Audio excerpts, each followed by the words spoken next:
결국 코로나가 우리 아들을 사실상 코로나가 우리 아들을 죽인 것 아닐까요? 뭐 이런 얘기가 나왔습니다. 그제 그 17살 정모군이 숨졌죠. 그렇죠. 근데 이제 코로나 때문에 숨진 거 아니냐, 뭐 이런 일각의 관측도 있었으나 어제 우리 보건당국에서는 아니다. 코로나 음성 판정이 나왔다. 이렇게 발표한 바 있는데요. 이 정모군의 부모가 김 기자 굉장히 울먹였다면서요? 네, 침통한 심정을 토로했습니다. 코로나에서는 음성 판정을 받았지만 사실상 우리 아들을 죽인 건 코로나19 때문이다. 이런 심경을 밝혔다고 하는데요. 코로나19가 의심이 되다 보니까 병원에서 입원을 꺼리는 바람에 제때 치료를 못 받았다. 아하. 코로나19가 아닌 사람은 우리 아들처럼 그러면 치료도 못 받고 이렇게 죽어야 합니까? 그리고 귀가를 시킨 적이 있잖아요. 열만 난다고 해서 귀가 조치가 됐는데 40일 또 고열인데 되돌려 보내다니 확진자 아니면 치료도 못 받습니까? 이렇게 참담함을 드러냈는데요. 학생 부모의 얘기가 직접 준비돼 있습니다. 난데없이 오늘 밤 넘기기 힘들 깁니다. 이렇게 하는 거예요. 골든타임을 놓쳤다는 거잖아요. 살릴 수 있는 이 시간들을 코로나만 다 살 수 있는 건가요? 코로나라는 게 음성이 오든지 확진이 되든지 둘 중에 하나가 돼야 진료를 받을 수 있는 거예요, 우리나라라. 염증이 있으니까 더 강한 약을 처방해 주겠다. 그렇게 이야기해 집에 가 있으라 그랬죠. 네, 정모군의 그 부모의 목소리를 듣고 왔습니다. 그런데 김 기자, 지금 저 CCTV 화면인 것 같은데요. 잠깐 영상 설명 좀 해주실까요? 네, 저기 약국 앞에 줄 서 있는 사람들의 모습입니다. 이게 동그라미 안에 들어있는 게 바로 이번에 사망한 17세 소년인데요. 약국에 마스크를 사기 위해서 이제 줄 서 있는 모습입니다. 저기서 이제 줄 서서 몇 시간 기다린 이후에 좀 발열 증세가 나타났다 이런 주장도 나오고 있는데요. 생전에 약국 앞에서 마스크를 사기 위해서 줄 서 있는 그런 모습입니다. 예. 자, 어제 그 경북 경산중앙병원 관계자가요. 자, 이렇게 얘기를 합니다.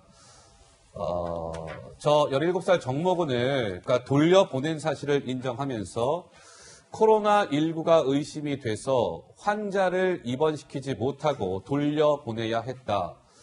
그러니까 저 17살 정모군 얘기죠. 의심이 되는데 돌려보내야 했다는 거예요. 그렇죠? 예, 안타깝고 송구스러운 마음이다. 이런 건데, 우리 박 교수 보시기에는 어쨌든 경산중앙병원에서는 코로나가 좀 의심이 되기 때문에 일단 병원에서 받을 수 없다. 이런 것 때문에 돌려보낸 건가요? 어떻게 된 거죠? 글쎄, 제가 지금 네.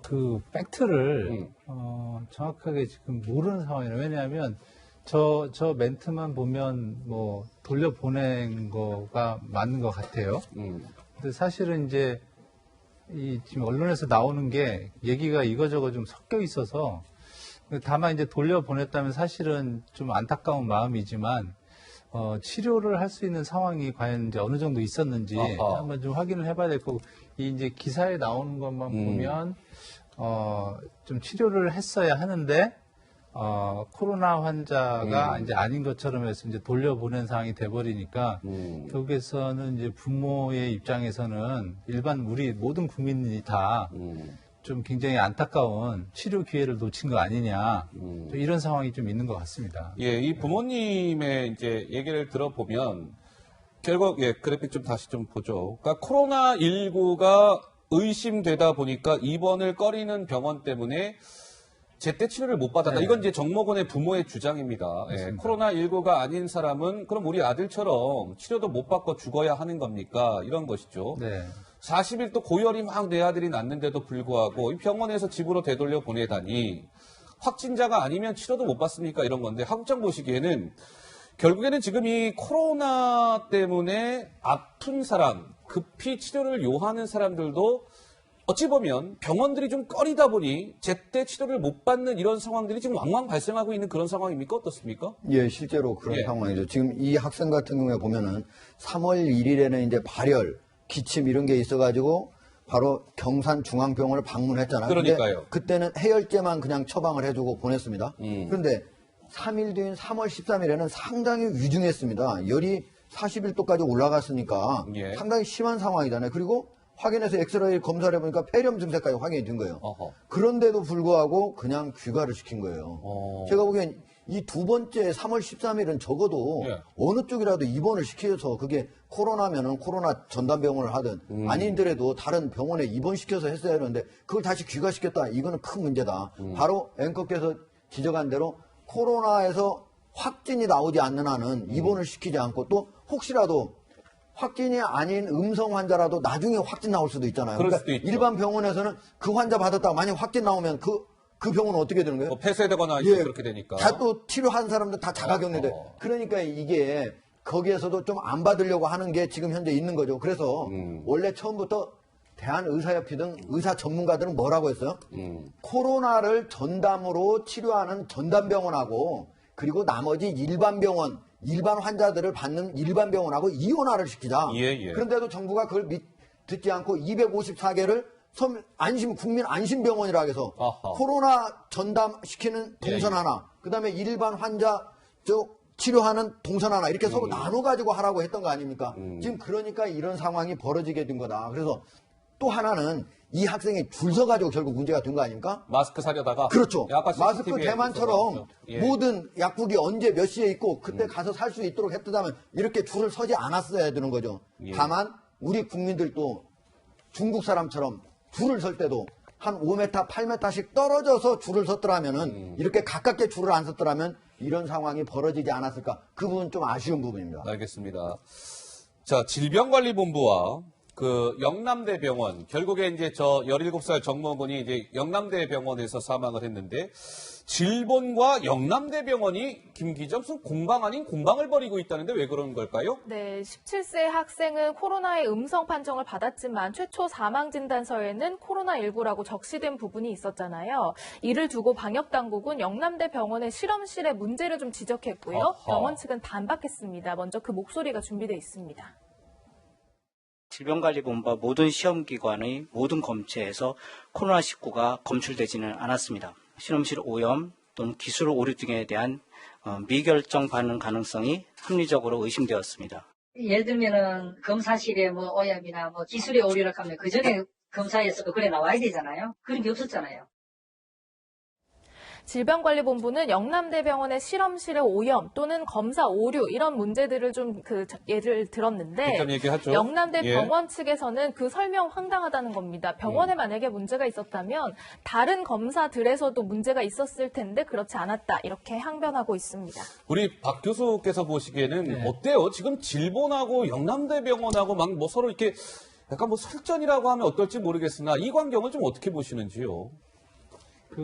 우선 이제 제가 보기에 네. 지금 영남대 병원에 인터뷰한 사람이 공식적인 입장인지 제가 잘 일단 모르겠어요. 예. 다만 이제 현재까지 상황을 보면 기본적으로 아까 조금 아까까지 제가 확인한 거는 저 질병관리본부 보건당국에서 예. 영남대 병원에 내려가서 그 오류가 어느 정도 있는지 일단 확인을 했다고 합니다. 예. 다만 이제 지금 현재까지의 상황에서 보면 그 기본적으로 저희가 이제 실험실에 가서 이 바이러스라는 게 워낙 사실은 10억분의 1이거든요. 그래서 이게 이제 검체 채취하는 과정, 그리고 그 진단키트에 넣어서 돌리는 과정에서 지금 그림에서 나오지만 항상 오염될 여지가 있기 때문에 예, 그런 예. 오류 가능성을 이제 잡는데 그래서 이제 아마도 그 미결정을 영남대병원이 내려서 그거를 이제 질병관리본부에 가져가니까 질병관리본부에서 혼자 할 수 있는 상황이 아니니까 서울대병원하고 세브란스하고 자체 검사를 통해서 그 4개를 같이 돌려봤더니 모두 음성이 나온 겁니다. 이제 예. 그런 측면에서는 다른 이제 합리적 추정을 해보니까 영남대 병원에서의 검체가 기본적으로 바이러스가 들어가지 않은 검체에서도 예. 양성 흔적이 나오니까 이 전체가 오염됐다기보다는 이런 경우가 있었던 거는 맞는 것 같다고 해서 한 거고요. 아까 처음에는 지금 이제 뭐 서로 싸우는 것처럼 돼 있는데 현재는 가서 오류가 무엇인지를 잡고 확인하고 아마도 이 전체적인 오류일 것 같지는 않고요. 예. 실험실에서는 저는 오류가 사실은 오염이 항상 발생을 합니다. 항생이라는 문제까지만. 그래서 일반적인 그 오류의 문제인 것이지 저렇게 지금 두 기관끼리 싸울 정도인 것인지 확인 한번 해봐야 될 것 같습니다. 예. 그러니까 영남대 병원에서는 뭐 이런 얘기도 나왔어요. 어제 질본에서 영남대 병원의 실험실에 오염 또는 검사 오류가 좀 있는 것 같습니다. 이제 이런 보도가 나온 이후에 콜센터에 검사 비용을 돌려달라는 사람의 전화가 오면서 뭐 욕하고 난리가 났어요. 내 검사 결과가 맞느냐는 사람도 있어서 콜센터가 지금 뭐 울음바다 상황이 됐습니다. 영남대 병원 관계자의 이야기도 있었습니다만 하 국장 하실 말씀 있으세요? 이게 이제 영남대 병원 같은 경우가요. 지금 전국에 이제 일선 병원이 먼저 한번 코로나 양성 확진 검사를 하고 다시 질본해서 다시 한번 2번에 걸쳐서 하는 거거든요. 그런데 영남대 병원은 지금 5천 건 이상을 하는 병원입니다. 전국에서 가장 많은 검사를 한 곳입니다. 그래요? 예. 영남대 근데 병원이 이곳에서 코로나 만약에 잘못됐더라면 지금 실험실 오염, 기술 오류라면은 그동안 했던 것들이 여러 개가 오류가 나와야 되는 거죠. 이 사람만 오류가 나오는 게 아니고 만약에 이 사람의 딱 검체 하나만 만약에 여기에 무슨 오염이 됐다라든가 이렇게 한다고 말하면 모르겠는데 지금 이 학생 가지고 문제가 생기니까 질본에서 영남대 전체에 기술 오류가 있는 것 같다. 이렇게 말하는 건 저는 이해가 가지 않는 방식입니다. 그러잖아요. 5천 건 그동안은 그럼 다른 것들은 왜 잘 됐습니까? 말이 안 되는 얘기고요. 그리고 기본적으로 지금 질본하고 영남대 병원이 이걸 가지고 서로 왜 소변검사에서 일부 양성이 나온 거 가지고 서로 왜 다르냐 이거 가지고 지금 논쟁을 벌이는데 이거 논쟁 벌일 이유가 하나도 없어요. 오히려 논쟁은 이 학생이 왜 설령 세균 감염으로 숨졌다 할지라도 왜 이 학생이 제대로 제때 적정한 치료를 받지 못해서 이렇게 숨지게 됐는가. 아주 건장했던 사람이. 그것이 결국은 우리 진료체계 현재 이원화되지 않은 진료체계 문제는 없는 것인가. 이런 것들을 한번 따져보고 다시 한번 해야 되는 거지. 이걸 가지고 영남대병원과 질본이 싸울 일은 아니다. 저는 이렇게 봅니다. 권영진 대구시장이요. 이 영남대병원이 약간 이제 논란 아닌 논란이니까 오늘 권영진 대구시장이 무언가 국민 앞에 호소했습니다. 직접 그 목소리 듣고 오시죠. 전쟁 중에 오발로 우려되는 상황이 있을 수도 있고 작은 실수로 또 있을 수 있습니다. 그러나 그것을 비난하고 그 원인을 찾는 작업은 전쟁터에서는 저는 삼가해야 되지 않을까 이렇게 생각합니다. 그 상황과 입장에 대해서는 지금 시비를 가리고 또 누구의 책임으로 돌리는 것은 전쟁터에서는 맞지 않는 일이다. 그래서 지금 영남대가 진단검사가 중단된 상태입니다. 빨리 진단검사를 할 수 있도록 해야 합니다. 네, 권영진 시장은 영남대병원이 이제 어제 저 질본 발표 이후에 코로나19 검사가 중단돼 있는 상태입니다. 뭐 오류가 있었고 실험실에 뭐 약간의 오염도 있었고 이렇게 질본이 발표하면서 영남대병원의 실험실이라든가 이런 것들에 대한 점검이 좀 필요하지 않겠냐. 그래서 검사가 중단된 상태인데 권영진 대구시장은 잘잘못은 나중에 따져도 됩니다. 지금 우리는 전쟁을 치르고 있습니다. 빨리 영남대병원이 검사를 재개할 수 있게 도와주십시오. 이렇게 호소했는데요. 장 변호사는 어떻게 들으셨어요? 네, 일단 박 교수님 말씀하신 대로 어떤 진단 과정 중에 당연히 오염이나 이제 기술적인 오류는 있을 수 있고 100%다 확정적인 결과물을 내는 작업이 아니지 않습니까? 다만 그것을 설명하는 과정 중에 그 영남대를 콕 집어서 실험실 오류나 아니면 오염이 있었을 수 있다라고 하니까 좀 오해가 커진 부분이 있는 것 같습니다. 이렇기 때문에 어떤 그 메시지를 전달하는 체계에서 조금 더 신중할 필요가 있었다는 교훈을 또 남기는 것 같고 영남대도 어떤 굉장히 이런 그 이미 진단을 받은 분들께서는 불안한 마음에 계속 확인을 하는 작업이 있을 수 있지만 이 중단이 정답인 것 같지는 않고 하루빨리 이 진단을 하는 작업에 나서야 되지 않을까 이런 생각합니다. 알겠습니다. 이제 17살 정모군이 이제 그제 사망을 했는데 김 기자 어때요? 그 사인 우리가 이제 사망 원인이죠. 사인을 조사를 안 하기로 했다, 뭐 이렇게 결정이 된 겁니까? 그렇습니다. 일단 방역당국 입장에서는 이 숨진 학생이 코로나19로 인한 사망이 아니기 때문에 그렇다고 하고요. 추가적인 조사 또한 그렇기 때문에 필요하지 않다, 이런 입장입니다. 직접 들어보시죠. 사망하신 분과 관련해서는 코로나19에 의한 사망은 아닌 것으로 따라서 부검은 필요하지 않은 것으로 그렇게 결론을 주셨습니다. 또 사인과 관련해서는 더 추가적인 조사나 이런 것들이 필요할 수 있겠습니다만 코로나19가 아니다라는 부분은 결론이 내려졌음을 명확하게 말씀드립니다.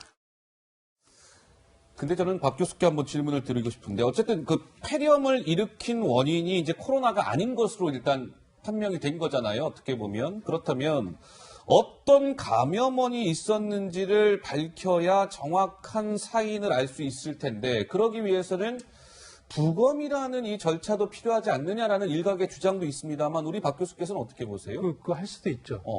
근데 이제 부검을 하는 건 이제 보건당국의 몫은 아니고요. 우리나라 같은 경우 참고로 이런 우리 옛날에 보면 그 신생아 사망 사건 특정 병원에서 있었을 때 보면 그런 것 같은 이제 부모도 사인에 대해서 굉장히 안타깝지 않습니까?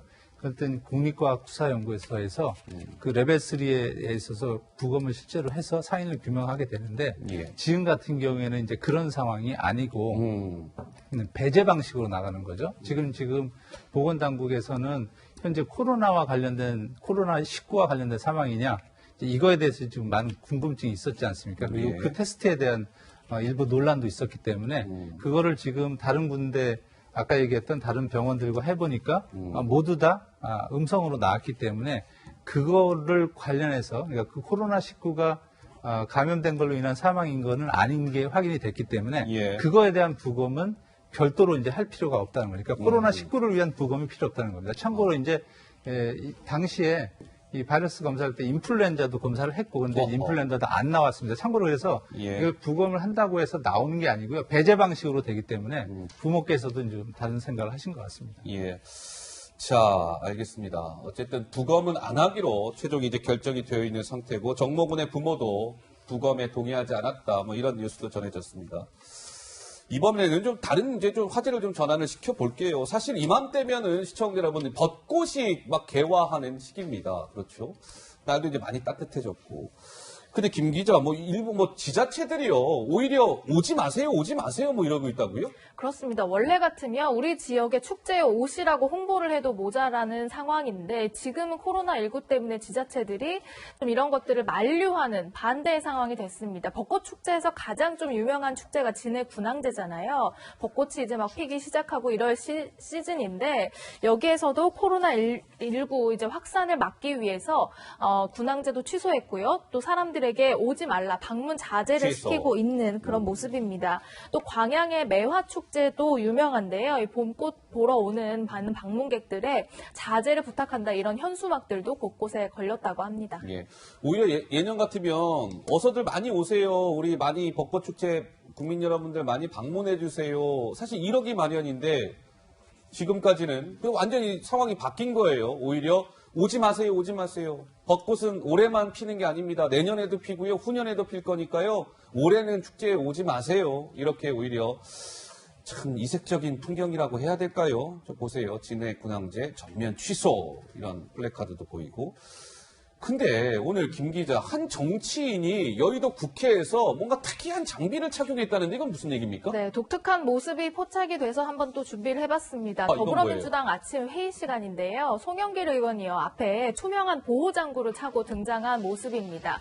보통 민주당은 이제 그 회의에서 마스크 안 쓰기로 원래 많이 얘기가 나왔었잖아요. 송영길 의원이 오늘 안경과 함께 이 투명 그 보호장구를 착용해서 안면 보호장구 착용해서 등장했다가 나중에 회의 중간에는 좀 벗긴 했는데요. 좀 독특한 모습이라서 저희가 준비해봤습니다. 예, 저는 정치인이 저런 거 이렇게 안면 보호장비 국회에서 착용한 건 처음 보는데 어떻습니까? 박 교수, 저거는 아무래도 좀 도움이 되나요? 어떻습니까?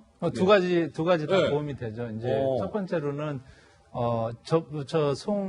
송영길 배려 정신도 있는 것 같고요. 또 본인 보호 방어 정신도 있는 것 같아요. 첫 번째는 이제 본인이 기침이나 이런 걸 하게 되면 비말이 튀니까. 근데 이제 마스크 쓰면 말하시기도 불편하고 이제 그런데 지금은 이제 잘 말씀도 하실 것 같고 또 혹시나 다른 사람들의 침방울이 올 경우에는 막을 수 있기 때문에 물론 이제 에어로졸로 해서 공기 중에 떠다니면 조금 더 그런 다르긴 하지만 다 좋으신 것 같은데 조금 어색하긴 하네요. 도움은 되나 좀 보기엔 어색하다. 네, 이런 말씀이시고. 예. 알겠습니다.